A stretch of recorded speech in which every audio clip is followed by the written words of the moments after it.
কাঁদছেন কেন? আবু বকর রাদিয়াল্লাহু আনহু বললেন, আয়েশা, এই কথাটার উল্টো চিন্তা করে দেখো।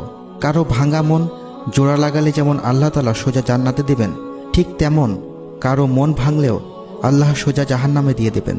আমি না জানি নিজের অজান্তে কতজনের মন ভেঙেছি। আল্লাহ যদি আমাকে জাহান্নামে দেন, সেই চিন্তায় আমি কাঁদছি। এই হলো আমাদের ইসলাম। দুনিয়ায় থেকে জান্নাতের সুসংবাদ পাওয়ার পরও এইভাবে চিন্তা করেন। এইভাবে ইসলাম আমাদেরকে শিক্ষা দেয় কাউকে কষ্ট না দিতে, মানুষের কষ্টে পাশে দাঁড়াতে। মুহাম্মদ সাল্লাল্লাহু আলাইহি ওয়াসাল্লাম আরও বলেছেন, যদি তুমি গোশত রান্না করতে চাও তাহলে 1 গ্লাস পানি বেশি দিয়ে দাও, যাতে তোমার গরিব প্রতিবেশীকে একটু দিতে পারো।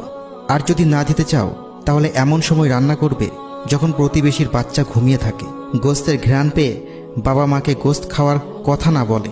গরিব বাবা মা গোশত কিনে খাওয়াতে পারবে না, মনে অনেক কষ্ট পাবে। এইভাবে ইসলাম আমাদের শিক্ষা দিয়ে